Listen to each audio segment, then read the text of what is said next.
I'll never forget the moment I realized just how bad my cell phone addiction had become. One day, my wife and I were sitting on the couch watching the football game, just relaxing, and a commercial comes on. So, naturally, I'd reach for my phone. Only there was one problem. It wasn't there. I had left it in the other room accidentally. Well, it's football Sunday. I'm too lazy to go up and get it. So I just sat there, without my phone. The horror! The horror! And what I noticed then shocked me.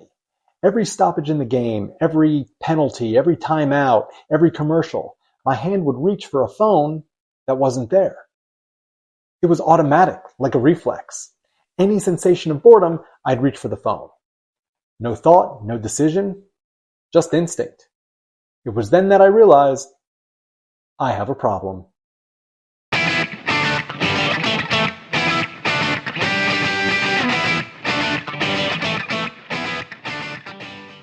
I have a question. Take a second to think about it. Would you say that phones are good or phones are bad? To me, it's a combination. Yeah, phones are good in a lot of ways. They help out in emergencies. They let us stay connected. They're useful for a number of different things. But at some point, probably around 2008 when the iPhone came out, we as a human species made a strange decision. We decided that whatever's happening in our phones is much more important than what's happening right in front of us. More important than conversations, more important than our surroundings, and sometimes more important than our own kids. Now, two things can be true at the same time. Phones have given us a lot, no doubt about that. And yet at the same time, it really can't be overstated just how much they've taken away.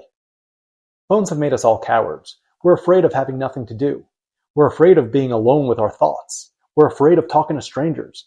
We're afraid of making eye contact with anyone. We're terrified of being bored. So we constantly reach for our phones. And here's why that's so dangerous.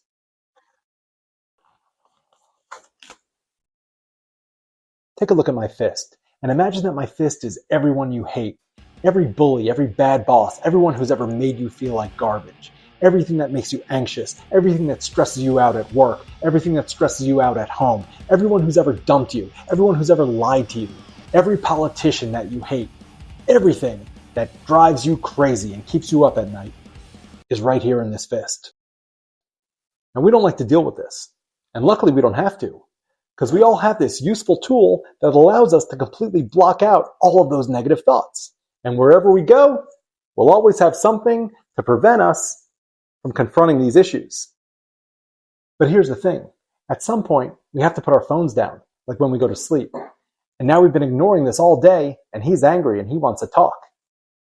And this is why you can't sleep at night. This is why you toss and turn at night. When our phones are in our faces all day, we don't give our brains a chance to breathe. We don't give our brains a chance to process. We don't give our brains a chance to problem solve. And because of that, the problems never go away. Make no mistake about it. Cell phone addiction is a very serious problem. We've completely ceded our empowerment to our phones. And that's why reaching for it has become instinctive, reflexive, automatic. It's like alcoholism or drug addiction. Our body is doing something on autopilot that we seemingly can't control. But here's how we fix it.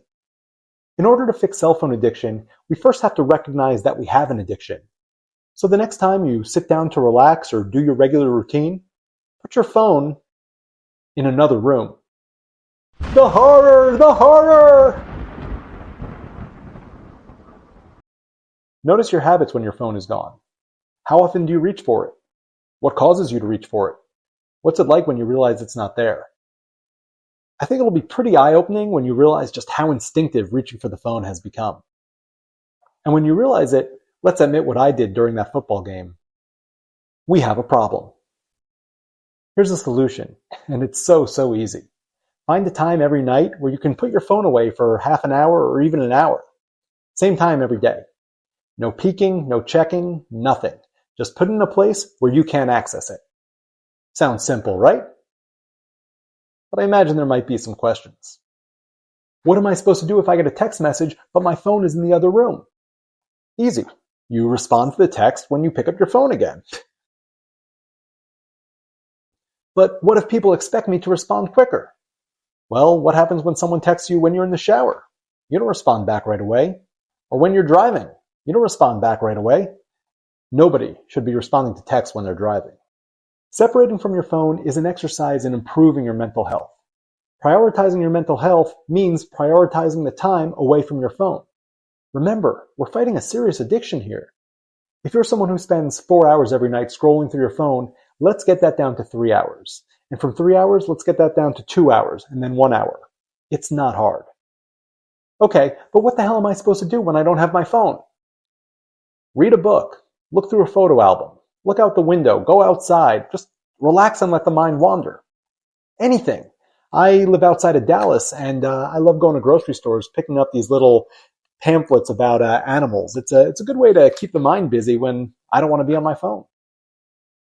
There's so many things we could be doing without our phones. We just have to re-empower ourselves to find the courage to put them down. I'd even recommend putting your phone in another room when you go to sleep at night. The horror! The horror! I've been charging my phone overnight in the kitchen for years. Okay, but I use my phone as an alarm in the morning. I have to have it by my bed. Yeah, that's a good point. If only they made some sort of gadget that was like a clock that had an alarm in it. Something like an alarm clock. I wish they had those. Get an alarm clock. Look, there's nothing wrong with a little technological regression. Humans have survived millions of years without phones. You'll be fine for an hour. Just embrace the boredom, let the brain relax, and importantly, don't forget to laugh at yourself every once in a while. To wrap things up, I'm just going to share a quick story. One day there was a guy at a Starbucks. Wasn't on his phone, wasn't on his tablet, wasn't on his laptop. He was just sitting there drinking coffee like some sort of crazy person. Here's my challenge to everyone.